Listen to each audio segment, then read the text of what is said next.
Понеделник е спортски ден, без оглед на тоа што се уште важат оние флоскули за спортски викенд и така натаму. И тоа во моментов се одржуваат и пресконференција на Вардар, пред малку заврши.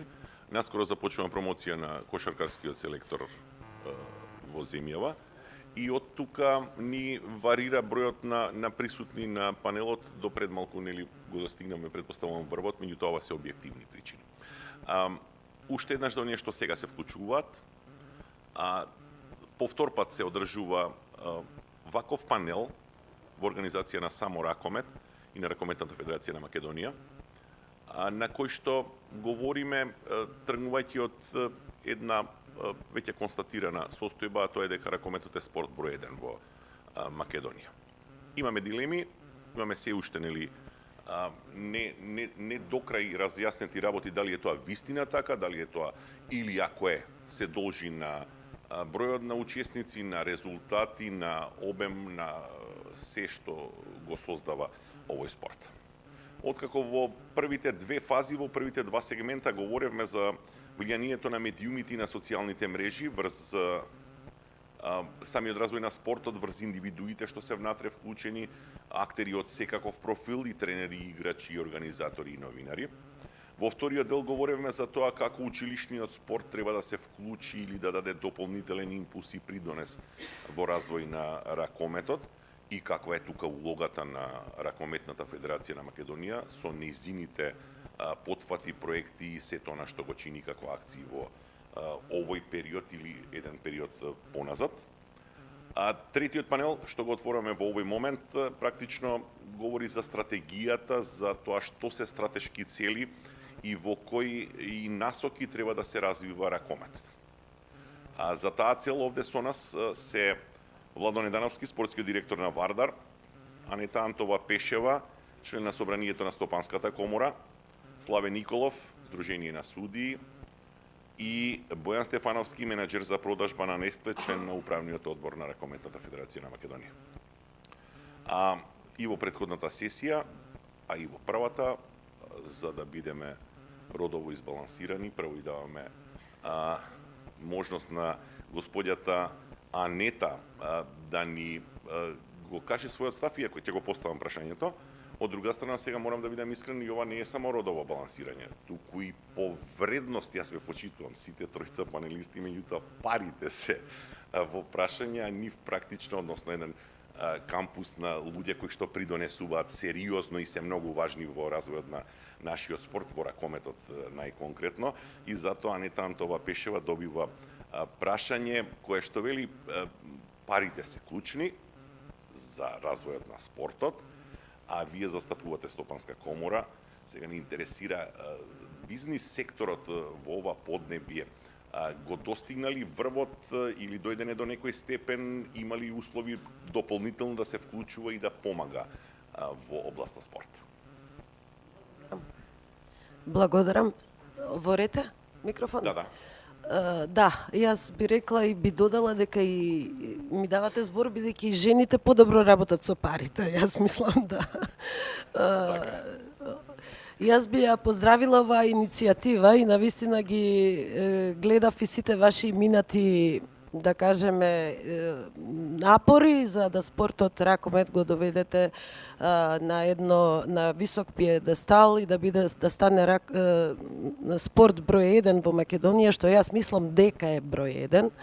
Јас освен тоа што сум бев и председател на МАСИТ, на Стопанската комора за ИКТ индустрија 6 години, сега сум во Стопанската комора на Северна Македонија, а исто така и водам компанија 36 години, Ултра Унет, може би сте чуле, таа е компанија која што донесе прв интернет овде, и можам да ви кажам дека уште пред колку години беа тие, може би 15-20, бевме едни од спонзорите на Кометал Ѓорче Петров, кога девојките нели станаа шампиони на Европа. Знаете, околу парите кога зборуваме, малце тука и вие треба како федерација да ги расчистите работите пред самите компании, а тоа може да се направи лесно со B2B средби помеѓу членките на комората како бизнис нели компании и клубовите или самата федерација да малку се разјаснат тие работи. Бидејќи постојат две категории на спонзорирање, фактички едното се вика спонзорство, а другото се вика донација. Сега јас ќе ви објаснам што е овдека нејасно, што компаниите всушност не го разбираат. Некои го разбираат, но сепак тие се големите играчи во бизнисот, не зборувам во ракометот, тие се големите играчи во бизнисот. Треба да се разјасни тоа, вие преку овие сега средби што ги правите, нели, ми поздравувам многу ова караванот за помлади деца што сте го правеле, треба да се разјасни тоа дека спонзорство кога давате, тоа во Канада, во секаде мислам во сите странски држави, значи они бараат return of investment. Тоа се вика повратна инвестиција. Знаете, ако направите мерливи категории на тоа колку таа компанија што спонзорира, дали било клуб направила, дали било колку она добила во суштина, колку и се вратиле парите. Бројките јас сега што ги гледав се фрапантни. Значи, компанијата го зголемува својот профит од 40 до 60% кога станува препознатлива. Затоа спонзорствата не се, компаниите не подразбираат сега, ајде, знаете, ова не е работа во која што ние ќе се сожалиме за некој кој што е болен или не знам што, него ова треба да биде враќање на инвестицијата, како враќање на инвестиција која што ние сме ја дале во тој спорт. Како тоа се мери? Се мери многу лесно. Значи, вие кога излегувате, денеска ако имало тука компании или не знам, колку пати излегли на телевизија, колку пати е спомнато нивното име, колку им се зголемил прометот заради таа работа, каде се вие, на кој дрес се носи тоа, бидејќи спонзорството, нели, овдека пишува која компанија е таа. И така да сакам да ви кажам дека тоа е многу важна работа да се разграничи. Донаторство е друга работа. Значи, донаторство јас сакам да дадам како компанија тамо и јас го давам тоа кое што мислам дека треба да се подржи, да кажеме, еве сега ракометот, ако е како спорт што мислам дека е видлив, дека и ова е многу добро што го правите како маркетинг, како пиар, дека сте веќе присутни, ја ве гледав и на социјалните мрежи и тоа навистина секој ден постирате и тоа е многу важно сега. И за таа што викате, нели, алфа генерација, што е, јас сум инженер, мислам, и IT компанија водам, знам за што зборувате. Али во принцип јас сум на страна на спортот и на тоа дека спортот треба да се, особено кај малите деца, треба да се развие. Претходната трибина беше навистина многу добра и мислам дека тука треба да се стави акцент. Спонзорствата и донациите се проблем и спортот не може, големиот спорт, да оди без поддршка на државата. Да не се разбереме погрешно. Бидејќи тие фирмите кои што доаѓаат, еве ќе земеме класичен пример. Кога сме биле ние на врвот во спортот во ракомет? Кога, нели, кометал Ѓорче Петров освои европска титула. Сакам да ви кажам, да, ама фирмите растат и некогаш го прават тоа и потоа може би да падна фирмите, може би тој газда кој што е таму веќе не сака тоа да го спонзорира, така да тоа е менлива категорија. Ракометните клубови, особено преку федерацијата, треба да се оди на долгорочни спонзорства, долгорочни, кои што, да кажеме, телеком оператори, така е во Америка, така е во Канада, така е секаде. И тие да траат повеќе 10-15 години, се знае дека тие го финансираат тој спорт, не само тој, може би некој друг. Во суштина, јас ќе ви го кажам проблемот, бидејќи јас сум и директор години,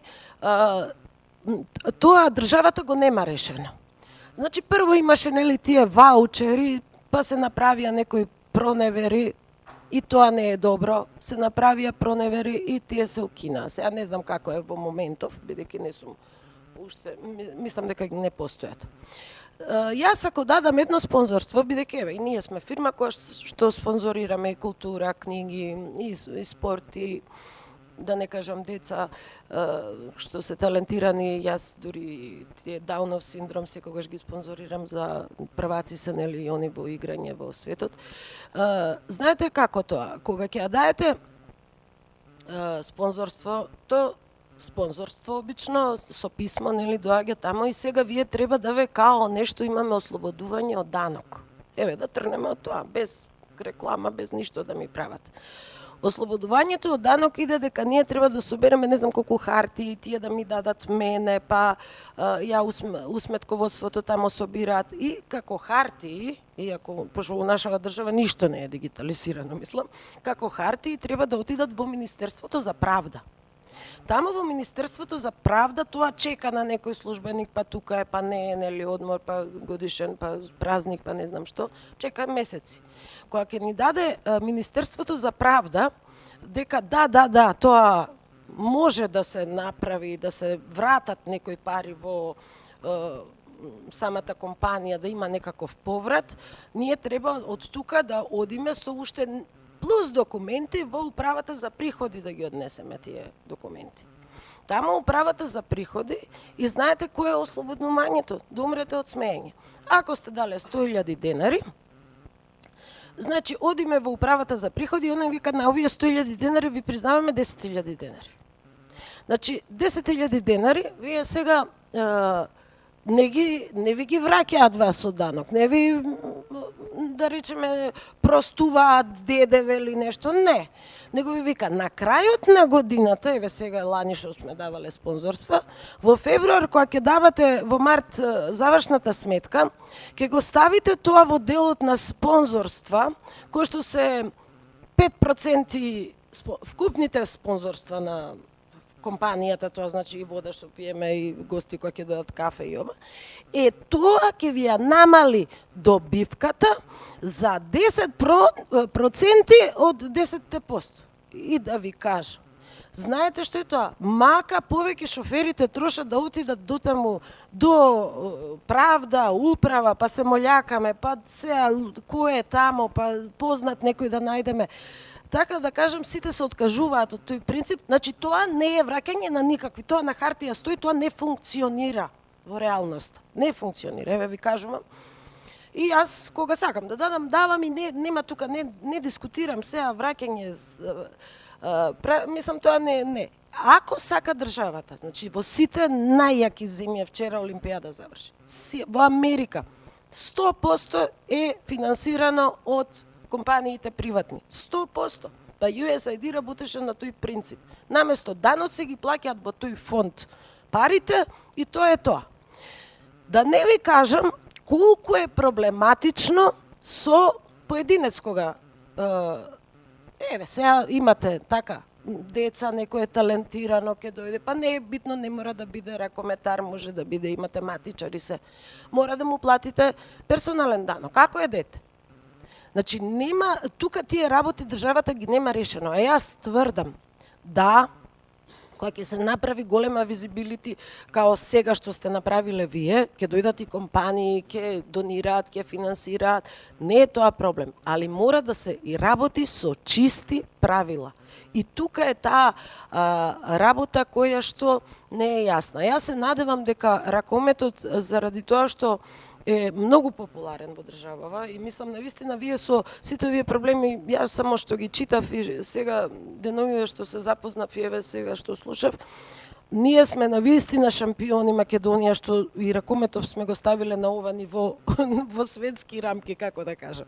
Мислам со сите овие проблеми кои што ги имате и да не зборувам за инфраструктура, ако зборувам не знам дали на следно прашање или која имам и тамо некоја идеја, али со инфраструктурата исто. Зошто да не може една компанија, еве јас сум го правила тоа, една компанија да влезе и да реновира една сала или да се собереме ние 2-3 компании, да влеземе како господинот што кажа, влегол со маки, со ова, со она и да кажеме оваа сала ја реновираше таа и таа компанија, една плочка тамо ќе стаат и за веки веков и тоа е тоа. Значи, али за таа работа треба да има и компанијата, не ви одат компаниите за Жими мајка да реновираат. Секогаш тоа треба да знаете дека треба да биде и тоа е у светот позната категорија. Враќање на инвестиција. Значи мора да има. Се извинувам, многу зборувам. Иако насловот на овој панел е стратегија, стратешки цели, дадоме предност на господјата, може да не однесе во грешен правец, затоа што парите се важни, меѓутоа да бидеме искрени, стратегијата е суштината на она што го предвидува самиот спорт, екипата, репрезентацијата и федерацијата. Затоа го прашувам сега Владо Недановски и така, може и тој ова микрофон. Владо, да, парите се важни, не е спорно, меѓутоа сега нас не интересира колку Вардар има, работи стратегија, работи по зацртани планови или е тоа подигање, скокови и така натаму. Работи, така? Да. Па видите, точно како говорничката што кажа дека најбитно од све се финансите, јас сум дел од Вардар некаде 22-3 години. И знам Вардар со многу пари, знам Вардар со малку пари и прашањето беше за мора да знаеме каков ние Вардар во моментот сакаме. Ние сакаме Вардар секогаш што победува, што добро не представуваат, 2 пати беше европски првак и ако зборуваме сега за ракометот дека е спорт број 1, значи Вардар многу направил за во овој момент да збориме сите, да кажеме дека ракометот, јас се согласувам дека ракометот е спорт број 1 од повеќе причини. Континуирано сме на големи надпреварувања, бележиме резултати, не само Вардар, сега тука и Пелистер, и Алкалои, тие го и новиот тим на Охрид, како на домашна цена, така и на интернационална, европска цена. За врвни резултати, за постигнување на врвни резултати се потребни многу пари, како што ги имаше во времето кога бевме европски прваци. Друго, све ова останато што еве денес, задоволителни резултати на европска цена. Добро ја презентираме и го презентираме ракометот и надвор од Македонија, но најбитното и многу добро прашање и добра тема е стратегијата. Каде се движиме ние? Можам да зборувам и за Вардар, но како човек кој е долги години во ракометот, да зборуваме и генерално за ракометот во Македонија. Ќе почнам од споменавте инфраструктура. Инфраструктура, патувам на европски надпревари, сум бил скоро во сите европски земји кај што се играт ракомет и многу добро знам и разговарам и сакам да поставувам прашање, да видам од овие најракометните земји во кој правец се движат и како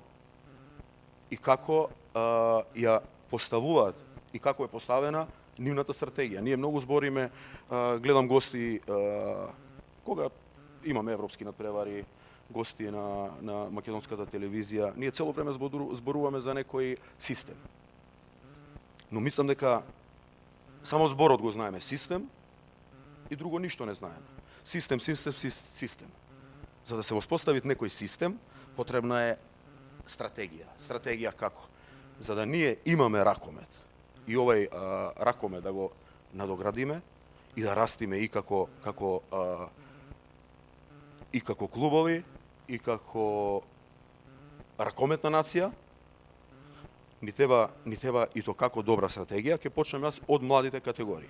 Еве и Вардар, после не знам колку години, после не знам колку време, повторно, не дека претходно да не бидам сватен погрешно, не инвестирал, него вниманието повеќе било за тие врвни резултати, што ете и се осварија.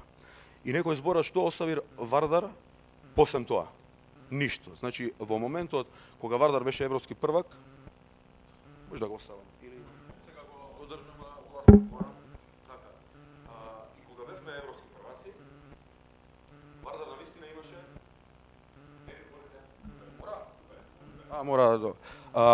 и кога бевме европски прваци, во тимот имаше само 3 македонци. Да, прашањето и многу луѓе зборат, што македонски тим кога немаме ние македонски играчи, во моментот амбициите на клубот беа поставени на многу високо ниво, освојување лига на шампиони и тоа се оствари и не можеме никако да замериме, сепак тоа е приватен клуб. Да, ние сакаме да гледаме македонски играчи. И сега во овој момент, јас како спортски директор на Вардар, и то како сакаме да гледаме наши македонски играчи.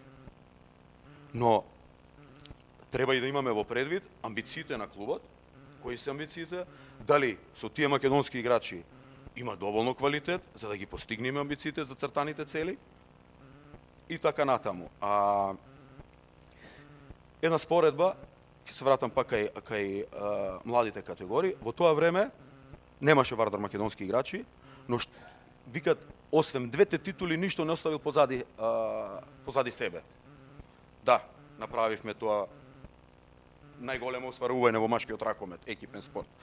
Но Вардар многу остави, и то како многу. 2000 деца во сала.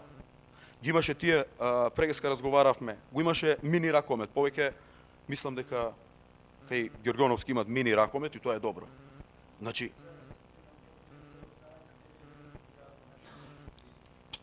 тоа го зборувам. Ништо не оставил Вардар, 2 титули, си замина играчите и то како оставил. Првин, рейтингот, ова денес, што гледаме повторно Лига шампиони, тоа е благодарение на Вардар. Имаше 4-5 години за гарантирано место за учесник во Лига на шампиони. 2000 деца и точно не знам колку деца од таа генерација се денес во ракомет. Значи Вардар како тим многу направил. Најбитно од све, не мора да станат на крајот денот сите што почнале ракомет врвни или ова. Биле во сала, тренирале ракомет. Сега го немаме тоа, дека не бележиме ево такви резултати, тешко доаѓаат. Ние како клуб пред 4 години имавме некои проблеми, исфрлајно од Европа, но покажавме дека се работи за голем клуб. И во тоа време ни замина играчи, не дојде ново подпишаните играчи. Вардар покажа карактер и големина на клуб, се бореше за титула и не остана со празни раце, освои суперкуп, освои куп. И мислам дека морам тоа да го кажам, некои работи што ми пречит. Јас доаѓам од 22 години, значи јас сум вардарец цел живот.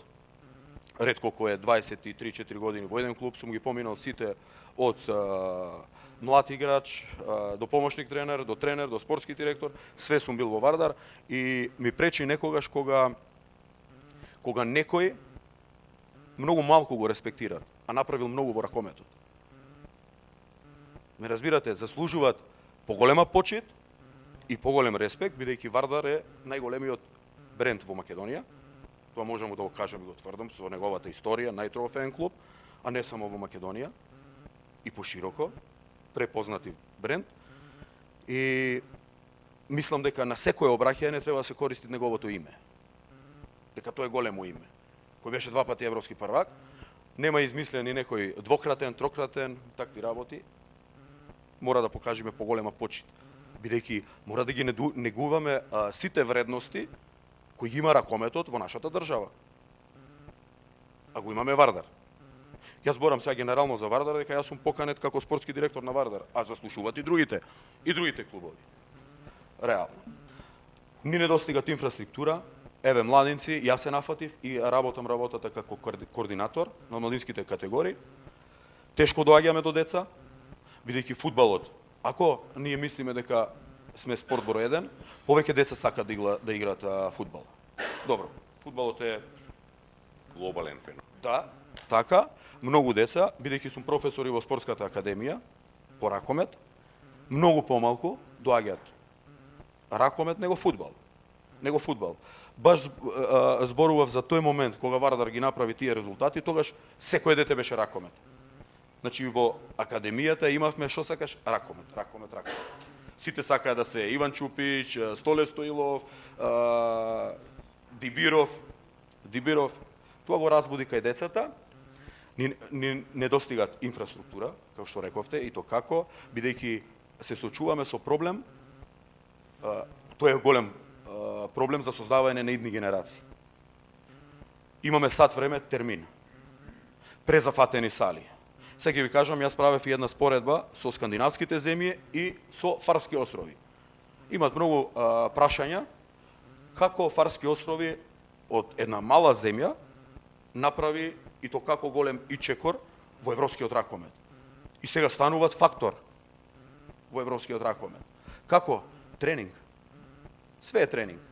Талентот е 1%. Талентот е 1% за да дојде детето да го засака спортот 1%. Друго е све работа. Ние имаме тренери кои се 1 сат во сала на млади категории. И тоа му е премногу. Да ги прашаме зошто, ќе кажат најмалку платени се тренерите во младите категории. За сат време толку. Колку пари, толку музика. Така се вика. Во овие земји ги бират најдобрите.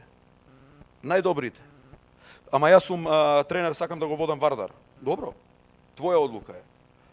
Ама кога ќе му понудите добри финанси, добра плата, ќе се замислам дали ќе одам или ќе работам со млади категории, ќе создавам. Друга работа, Фарски острови од 12 месеци, секој ден има тренинг, добро, ден за одмор, недела, само имат одмор на лето, 10 дена за летен одмор со фамилија и имат за празниците за Бошик. Време, траењето на еден тренинг, минимум 2 сати. Зошто? Дека треба да зборува со дете, да му објасниш. Кога имаме ние готов производ, готов играч, многу е полесно. Тука ќе нападнеш ова, играме. Треба време, а ние имаме сат време. Сат време. Каков сат? Каков сат време? Декември, јануари и февруари имаме ладни сали. На лето се многу топли и имаме 3 месеци пауза. И сега кој ги собереме ние во една година, во 12 месеци, детето на иста возраст во Фарски острови, а тоа го прават и Данска, све сите, тренажниот процес му е 11,5 месеци. А на нашите деца, ако го не само во месеци, него и во сати, поминати на тренинг, ние не сме ни до 50%, ние сме 70% заостануваме ние. Помалку работни сати имаме. Јас мислам дека за врвен спорт, за достигнување до тој степен, треба работа. Поминати сати во сала. И друга работа, нормално, треба повеќе да се почитуваат и ценат тренерите во младите категории. Бидејќи еден податок ќе ви кажам за Реал Мадрид. Реал Мадрид плаќа тренери во млади категории. 90% платите на тие тренери се поголеми од прва лига. Тренер на Осасуна, Гетафе, помалку заработува толку тренерите во младинските категории на Реал и на Барса, на тие големите гиганти, и се чудиме ние искаутират како ги вадат овие деца. Како ги вадат? Тренинг, работа. Е така. Прекина ми јас многу почнав да не очекував од мене, ама Благодариме Владо Недановски. Да. Значи имаме поглед од бизнис секторот, потоа и спортскиот видик, да речам. Сега да се вратиме малку со господинот Бојан Стефановски, менаџер за продажба на Нестле и член на управниот одбор на РФМ. Практично треба да ни ги споите двете работи. Вие сте во ситуација кога не директно можеме, мито како управен одбор одговарате и за резултати, и за состојби, и за услови, а од друга страна од вас се бара и непосредно да учествувате во креирање на таа стабилност финансиска пред се на Ракометната федерација на Македонија во продолжение и на ракометот. Тешка, сложена мисија. Така, сложувам со вас. Најпрво да се заблагодарам за поканата од организаторот за учество на овој панел. Да, значи, дека ракометот е спорт број 1, како што е насловот на овој панел, тоа е неспорно. Прашање е само како тоа да се оддржи и да се надгради. Ние како федерација имаме цели, имаме план, имаме стратегија за развој на македонскиот ракомет.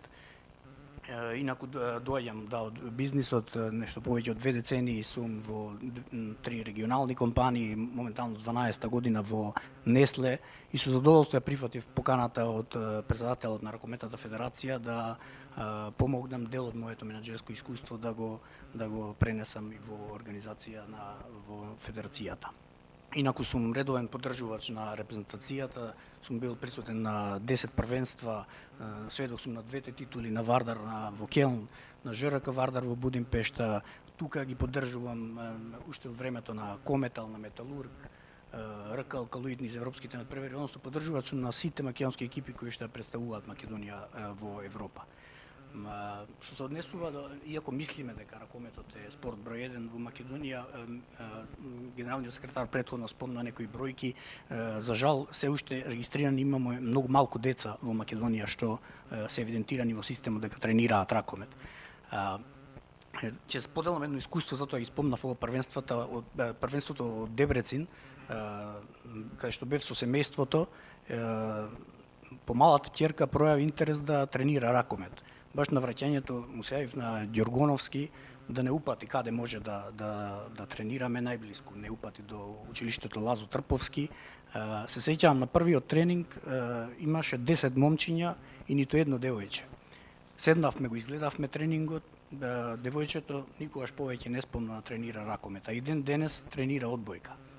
Значи имаме многу плејада на девојчиња кои што тренираат одбојка во Македонија. Значи нашата работа како федерација првенствено е уште да ја зголемиме таа популаризација на ракометот. Нас како нација не зафаќа еуфорија во јануари кога е првенството во ракомет за поготово машката репрезентација, меѓутоа треба континуирано во текот на целата година да имаме активности и на прашањето да одговорам, значи имаме активности, го спомнавме ракометниот караван кој што има феноменален одзив, планираме за таа популаризација да направиме на некој начин на фан зони за време на квалификацијските надпревари со организација на фотографирање, со маскота, со некои мини надпревари таму. Исто така беше спомнато дека со кандидатури за светски, за младински, кадетски првенства, под промоцијата на ракометот во училиштата, спомнавме мини спортот, потоа стручните штабови на репрезентациите, вклучени се легенди, Стоилов, Лазаров, ги имаме сега и Миркуловски, Кастратовиќ, сите тие ќе помогнат за афирмација на овој спорт уште повеќе и секако фокусот е женскиот ракомет. Спомнав уште од самите школи и со неповторно нашата репрезентација да ја видиме на големо надпреварување. Многу ти благодариме. Не соодветна ни е минутажата, меѓутоа претпоставам за да го здржиме вниманието на сите, постапуваме како што чувствуваме веројатно и ова е впрочем дебата, така и треба да се одвива. Повеќе сегменти, еден од нив се оние условно речено придружни елементи во секој спорт и во конкретниот случај во ракометот. Ние сме среќни што токму во тие составни делови, како што се судиите, сме можеби и најзастапени, најприсутни, бевме години и најпрепознатливи. Славе Николов доаѓа од Сдруженијето на судии.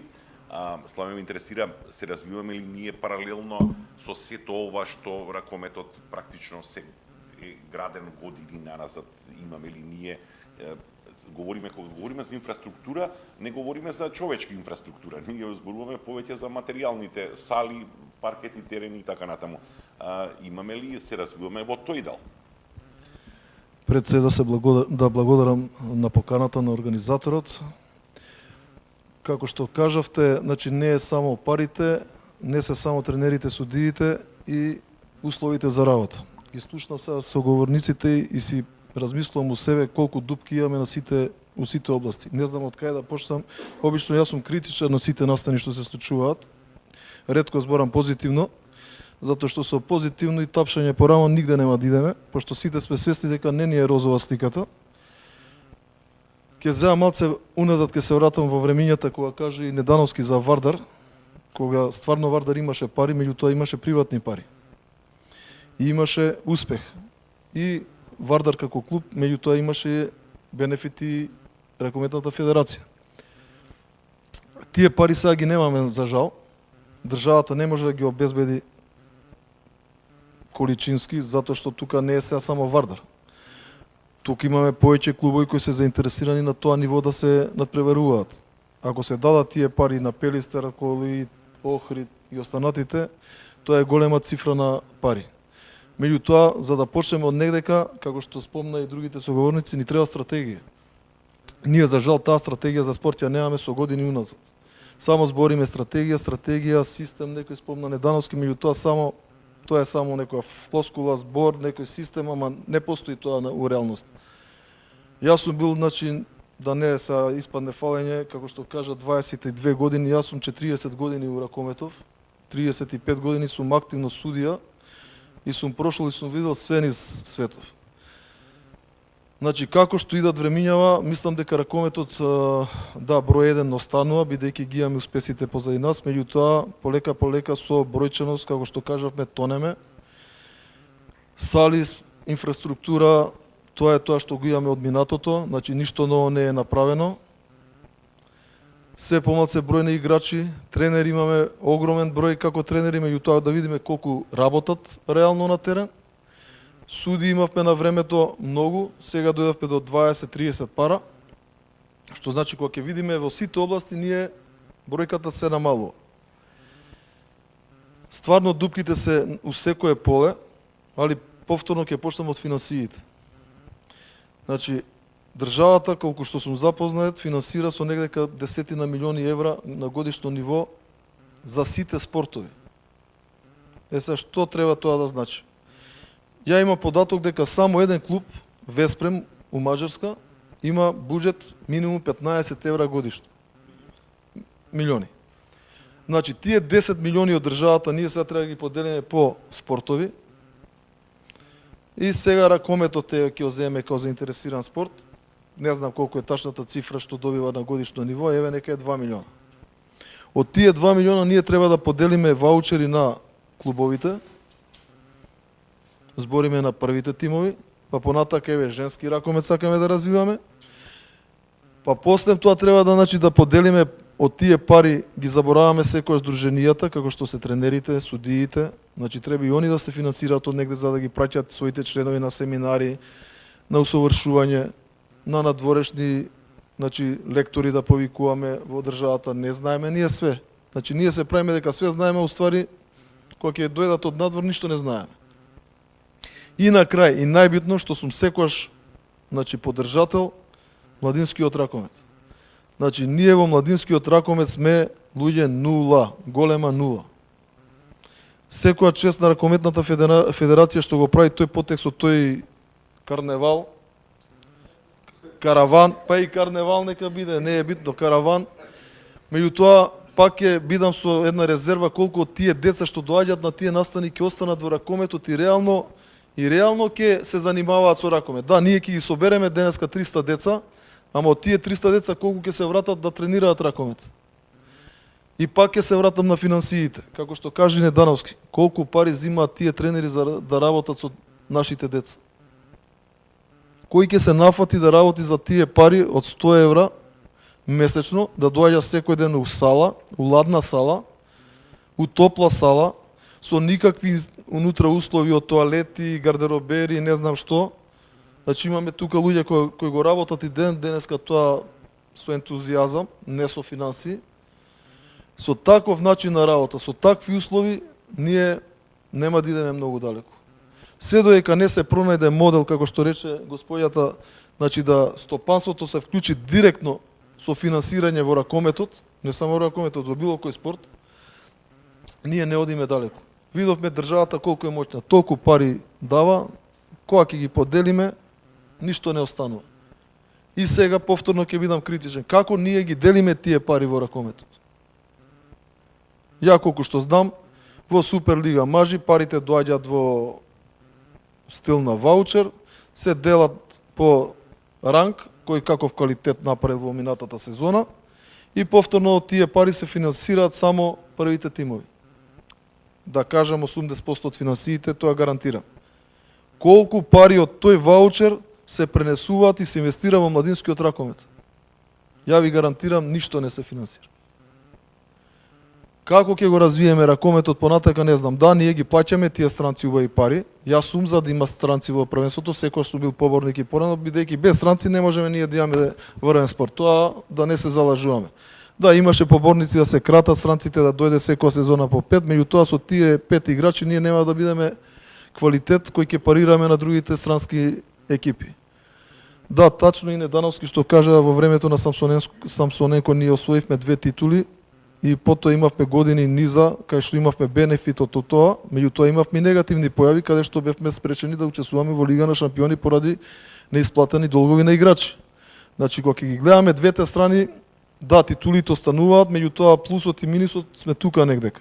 Значи додека не направиме таа вистинска стратегија што бориме сите, а тоа треба државата да го направи, Министерството за спорт, ние само ќе талкаме, ќе наоѓаме некои моментални решенија со некои моментални вложувања во спортот, меѓутоа на долги години, на долготраен рок немаме решение. Еве ја ќе кажам директно за судиите. Како што кажа Недановски за тренерите, јас сум сега доаѓам од таа здружение на суди, каде ние сме у целава работа засегнати. Значи ние, еве ја 40 години вложувам и колегата исто, не само ние и пред нас генерации, да не ги споминјам, били успешни у тоа. Што бенефит има некој дете да дојде да биде ракометен судија? Освен ентузијазам, татко му да бил судија, па он да го наследи, како што е секоја професија у Македонија, и тоа е тоа, толку.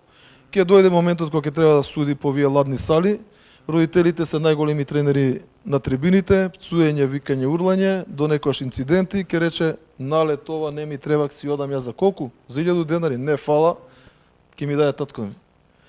Значи, немаме план, стратегија, никаква како да го развиваме тој дел. И на крај, еве ја ќе завршам денеска утре со кариера, што од тие 35 години што сум ги вложувал во... Да, тачно, за себе лично имам бенефит, сум го прошетал цел свет, афирмација, меѓутоа, на професионално ниво, нема ништо. Недановски, да, играч бил, има бенефит, може спортска пензија да земе, утре награди и секакви од државата. Ние како суди не сме ни вбројани во Законот за спорт за наградување. Само играчи и тренери. Тука завршува. Меѓутоа не завршува спортот само со тренери и играчи. Каде се тука доктори, медицински лица што биле на тој настан учесници? Каде се судиите ако достигнале некој највисоко ниво? Ние сме судели Олимпијада финале, светско првенство финале, европско првенство финале, Лига шампиони финале, сме судели на сите афрички, азиски, не знам кои континенти финалиња и на крај еве ќе завршам со кариера, ќе ти рече некој фала ти што беше тогаш, крај. Значи не бараме ние, меѓутоа сакам да кажам, кога се прави стратегија треба сите цели да се опфатат. Па исто и за новинарите ќе кажам, има спортски новинари кои идат по светов и ги следат сите настани. Зашто они да немаат бенефит?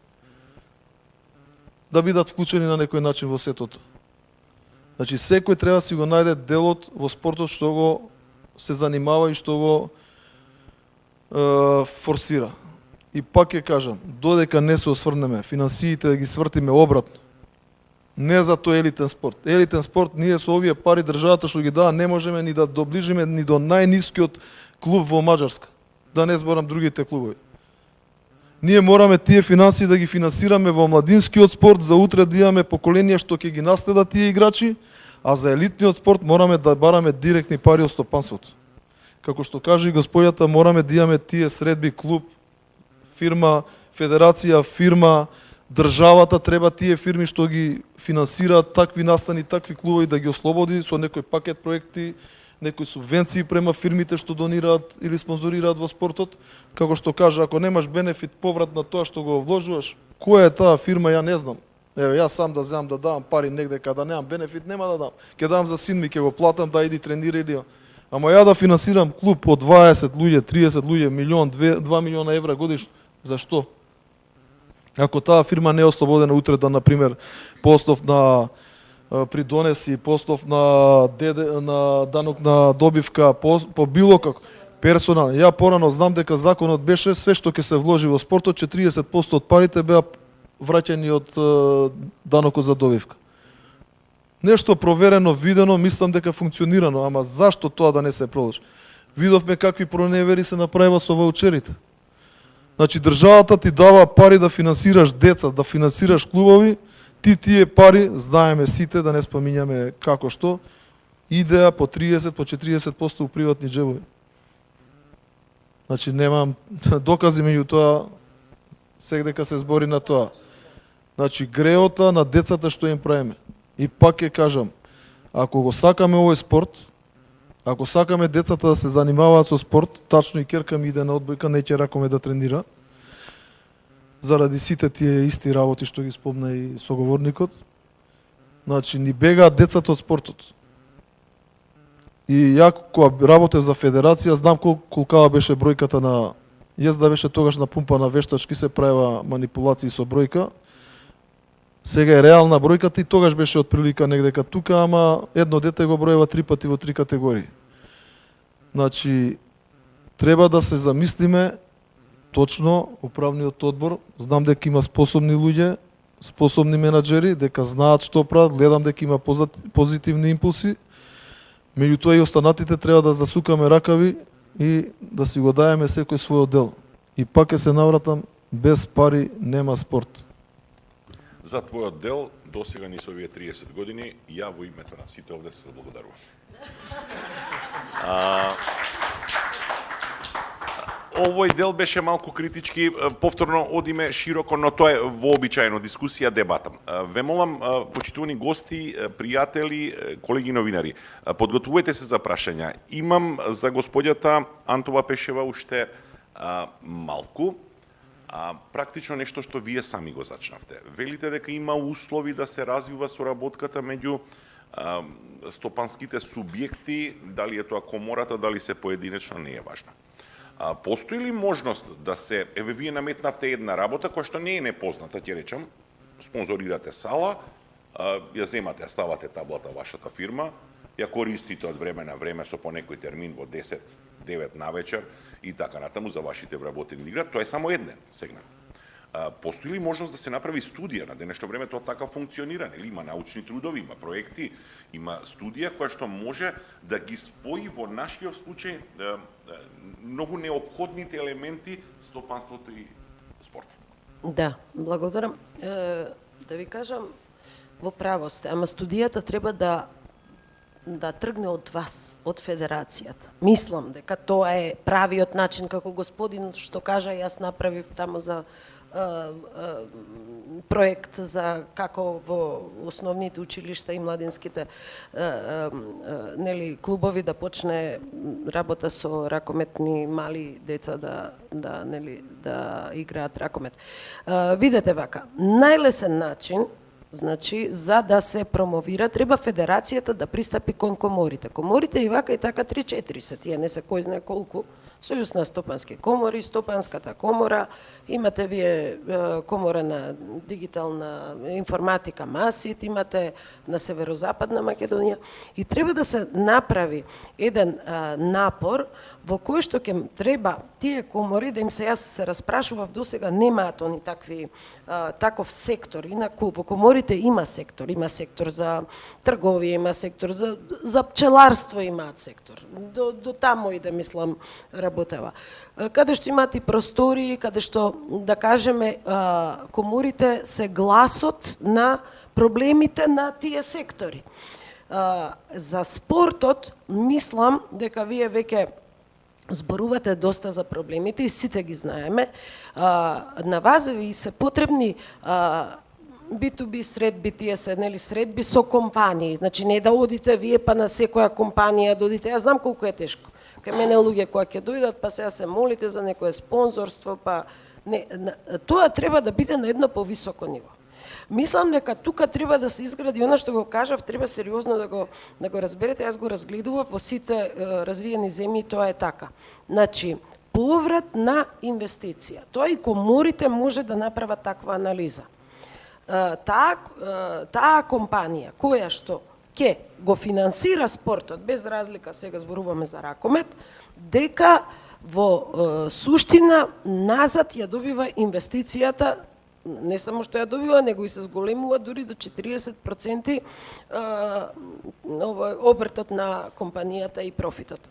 Така да, мислам дека тука најлесно може да се дојде, веќе сте организирани. Значи не треба поединци, овдека веќе имате вие управен одбор, надзорен, како што гледав јас. Мислам дека така треба да се настапи кај претседателите на коморите, дури коморите некогаш и заедно функционираат за некои теми кога се минимална плата, не знам, разни теми се во оптек, и тие може да влијаат и на владите, бидејќи владата секогаш со коморите функционира, ако гледате министрите секогаш се. Мислам дека тука може да се направи таква еден спој, и мислам дека треба да се направи мерлива категорија колку компаниите се спремни да си ја зголемат прво видливоста, нели, маркетинг, мерливи се категориите во кои што они може тоа да го измерат, колку они ќе добијат ако, да кажеме, работат со репрезентација кога оди на европски надпревар, ако одат, да кажеме, ако се зголеми бројот на сали каде што ќе се работат, каде што ќе играат и каде што ќе вежбаат малите деца, но сепак ова се прави напор, да не се разбереме погрешно, напор, но сепак јас мислам државата треба да биде главната, таа која што ќе биде носител на приказната спорт, особено големиот, високиот спорт. Ние можеме да зборуваме дека компаниите може да помогнат, дури по-реално ми е дека компаниите може да помогнат во помалите проблеми, ова што зборуваме, реновирање на сали, да кажеме организирање на некои клубови што им фали во смисла на спонзорства, да кажеме да се платат тренер или не знам сега кои се категории може да помогнат, али во секој случај вие треба да настапите како Федерација ракометна пред коморите.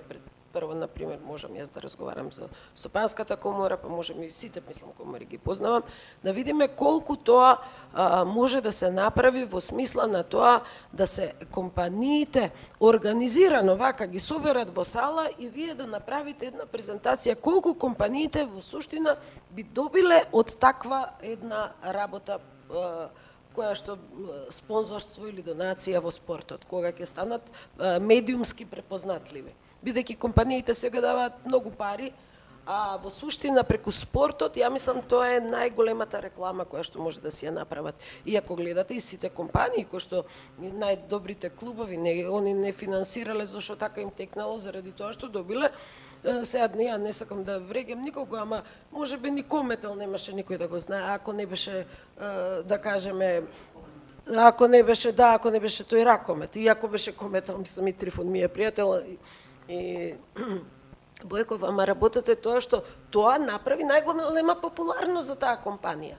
Исто да зборуваме и за Eurofarm, да кажеме, јас не верувам дека толку ќе стане препознатливи ако не постоеше тој дел од спортот. Еве сега и за Вардар, сега се присетив на спонзорите, сакам да ви кажам, они самите добива многу голема популарност, со тоа им расне и бизнисот. Без разлика тоа и што се вика и лекови да продавате, сепак ви расне препознатливоста. Тоа е многу важен фактор. Благодарам, господјо Антова Пешева. Имам уште едно прашање, Владан Недановски, прости ми тоа ти си сепак овде представник на најпопуларниот клуб, не во Скопје, веројатно и во цела држава и двоен европски првак. Ме интересира, застанавме кај стратегијата, имам и лично прашање, можеби, нека и новинарско, како сакаш, можеби во име на публиката, каде го гледаш Вардар во 2030 за 5 години, сега започна 2026.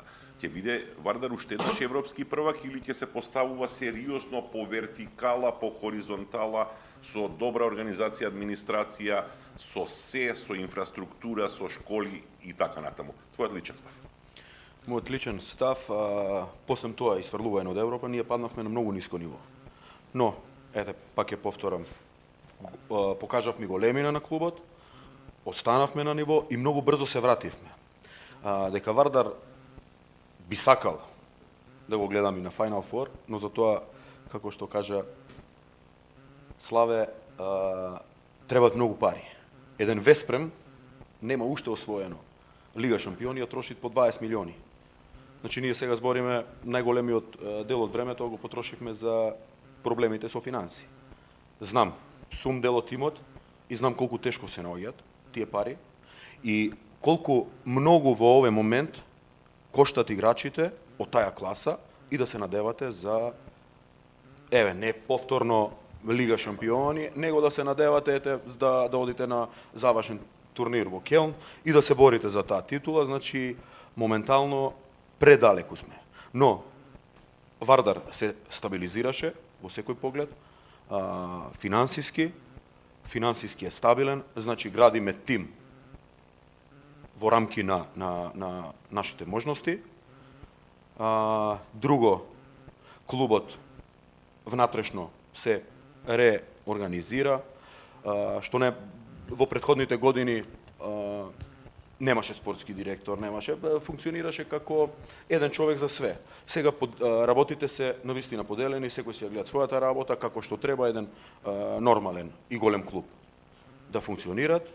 Така да, знам дека можам да кажам пред вас, да дадам одговор на прашањето, ќе гледаме Вардар секоја година се подобар и подобар, стабилен, како што мислам, како што заслужува еден тим као Вардар.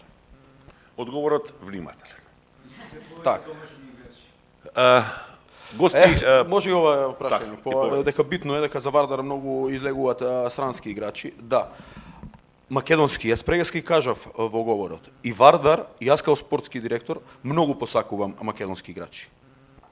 Исто како што посакувате и вие да гледате, но не можеме ние македонски играчи по секоја цена. Нашите амбиции и очекувањата на публиката и нашите навивачи се титула во македонско првенство, добро да се прикажеме надвор во Европа, во Лига Европа. Ние не дека не ги сакаме македонските играчи, така нека ја во многу текстови кај што читам ние како да ги избегаваме македонските, ги сакаме, ние преговараме, сакаме да дојдат играчи. Но ради кои причини, нема да говорам сега, не се моментално, но ни треба и то како. Не само како бројка. Не само како бројка, сега има и со правилото. Од Ракометната федерација треба 8-9 странци. Нас ни седат на трибини. Ама кога македонските квалитетни играчи во овој момент не можеме да ги донесеме така, ќе се пренасочиме на тие странски играчи, што мислиме дека се доволно добри да се совпаѓаат со нашите амбиции и постигнување на нашите цели. Ево сега пред некој ден подпишавме кадетски младински репрезентативец, што значи за најголемите таленти во моментот во македонскиот ракомет. Тоа никој не го кажа. Вардар, браво, зема еден од подобрите играчи. Секоја се споменуваат зошто овој странец, зошто овој, зошто. Па мораме ние да броиме 20 играчи. Каде да ги најдеме македонските играчи? Знаеме дека мал број. Македонските играчи квалитетните се Пелистер и Волкалуит. И тие што ги имаме во Вардар. Правиме све и сакаме македонски играчи да гледаме во Вардар. Благодариме. Повелите, дали имаме прашање? Повели?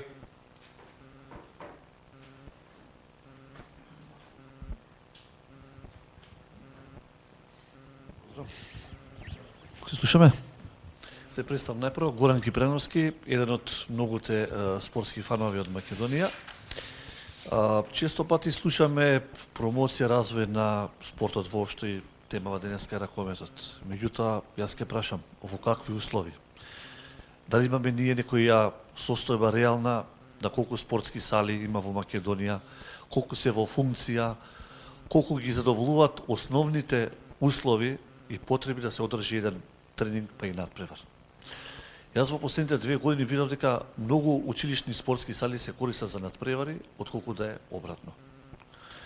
Големите спортски сали, ќе речам за Скопје, Борис Рајковски, Јане Сандански Кале, се многу малку искористени во поглед на поголемите клубови, бидејќи ние како фанови, навивачи или поддржувачи, сакаме нормално да видиме поголем број, а верувам и за самите спортисти што учествуваат на надпреварот сака да има повеќе публика. Јас верувам дека државата не е дека нема пари, меѓутоа треба пред се, ја мислам дека треба да се направи една добра стратегија за спорт и спомнавме, мислам, слушнав од разговорите дека не достигаат термини. Термините, јас сум лично сведок дека и јас порано тренирав малку одбојка во одбојкарски клуб Вардар. Други лица ги се грижат околу термините, што воопшто нема доперна точка ниту со спортот, се бават со одредена политика. Политиката влезе многу во спортот, некои работи се, да речам, блокирани индиректно, па дури, еве можам да слободно да кажам дека одредени фирми кои што сакаат и се интересираат да вложат во спортот, не можат, бидејќи при првото финансирање или помагање во спортот, наредниот ден веќе им доја некоја инспекција, затоа што таа фирма не поддржа одредена политичка структура или не. Тоа може од моја страна малце, зборувам на водници, е директно и безобразно, меѓутоа таа е реалност и зборувам отворено. Сметам дека и притисокот на приватниот сектор за финансирање во спортот е поголем отколку што било отпорено, бидејќи државата малку е летаргична пред се да го помогне спортот воопшто. Јас можам само, нека не ми замерате, да земе фирмата Алкалоид.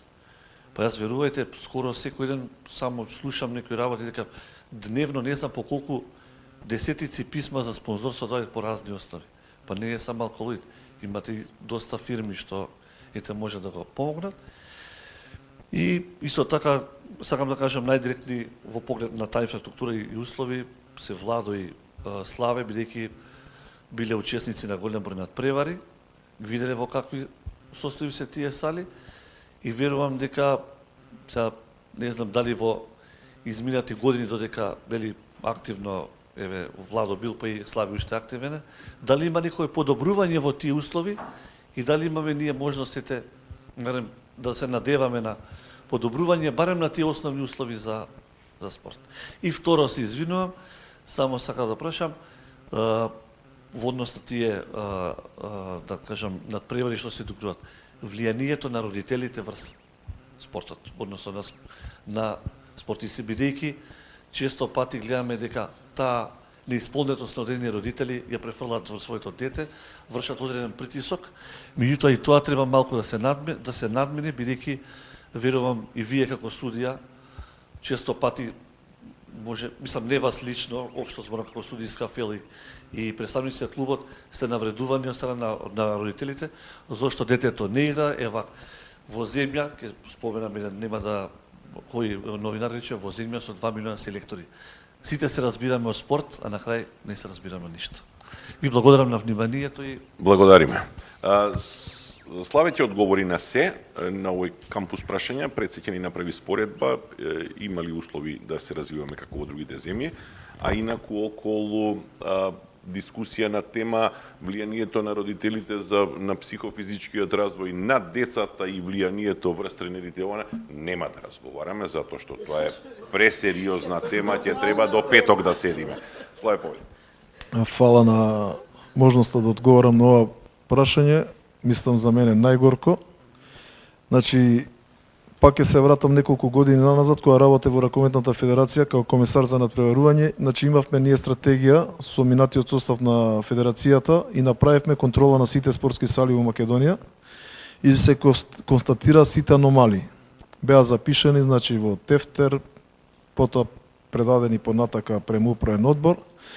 Сето тоа е стајано на хартија. Во тие пропозиции која секоја година се спроведуваат од страна на Ракометната федерација и клубовите се должни да ги спроведат за секој надпревар. Меѓутоа ви тврдам дека од таа хартија ни 30% не се исполнува кога е некој одреден надпревар. Зашто?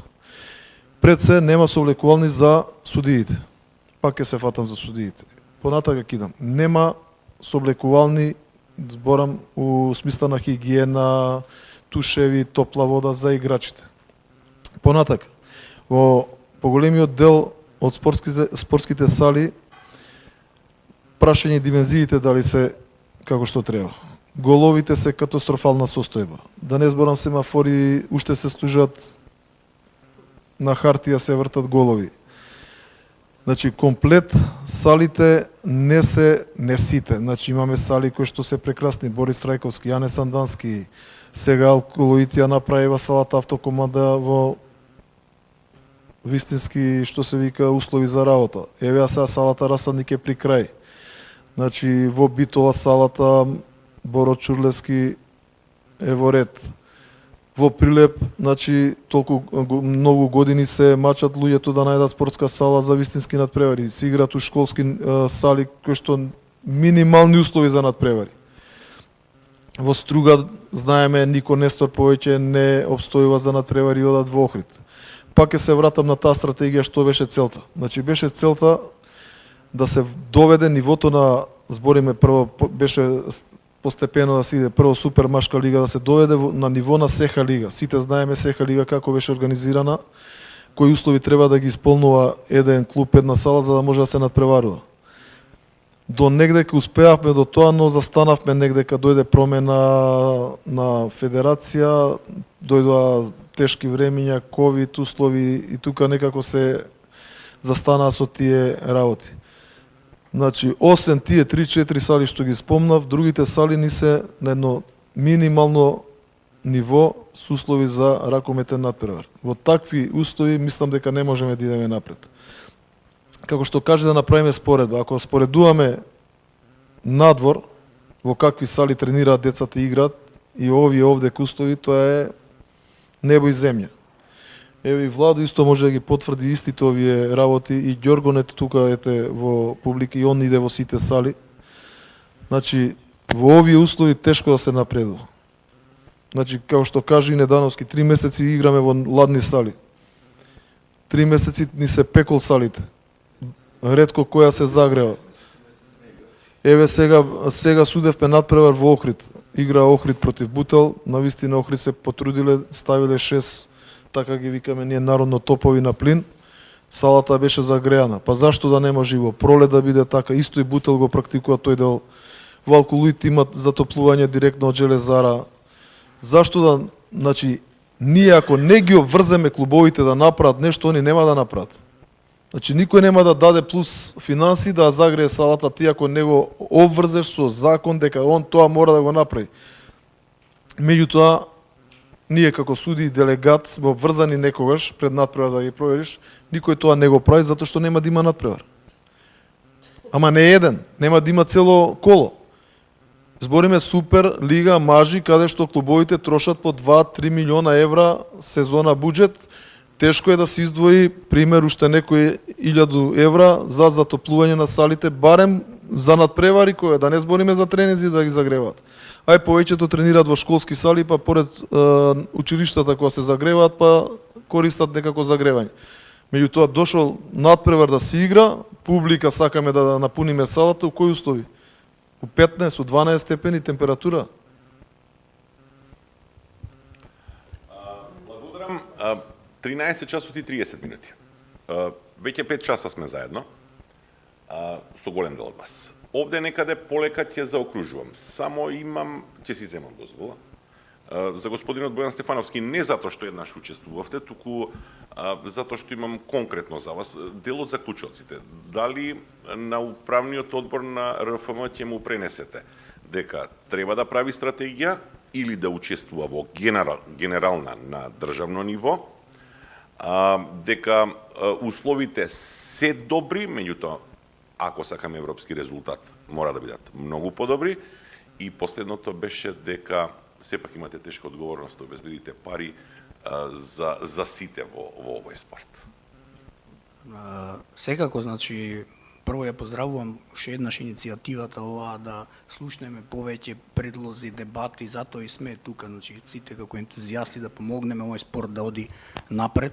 Што повеќе предлози, то повеќе можности да изнајдеме решенија да се решат овие проблеми.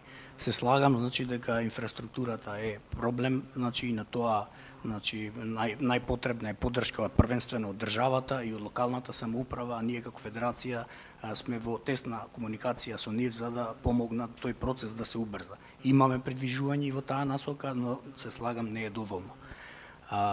Што се однесува до целокупниот успехот во ракометот може да дојде покрај инфраструктурата, реков, значи потребна масовност, потребна е едукација, потребна е промоција, потребно е да имаме стабилна лига, потребни се безпрекорни односи со федерациите, со ЕХФ, со ИХФ.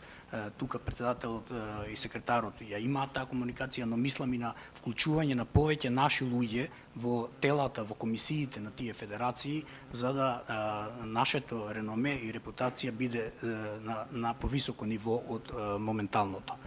Во однос на финансиите, ќе кажам дека сите ние како членови во федерација, значи активно сме вклучени во изнаоѓање на нови партнери на федерацијата, како и на продолжување на договорите со постоечките. Во изминатиот период имавме подпишување на неколку договори со нови еминентни компании и продолжени се договорите со постоечките. Како пример ќе наведам компанијата Несле, од каде што јас доаѓам, значи кога во прехранбената индустрија бренд број 1 се одлучи да влезе во партнерство со федерацијата, значи дека компанијата верува во овој проект, верува во континуитетот, верува во успехот и се надевам дека таа поддршка, тој наш потек на компанијата ќе го следат и други општествено одговорни локални, регионални компании да го следат истиот чекор, да направат некаква инвестиција, а во однос на ќе се надоврзам на соговорничката во однос на како да дојдеме до тие средства.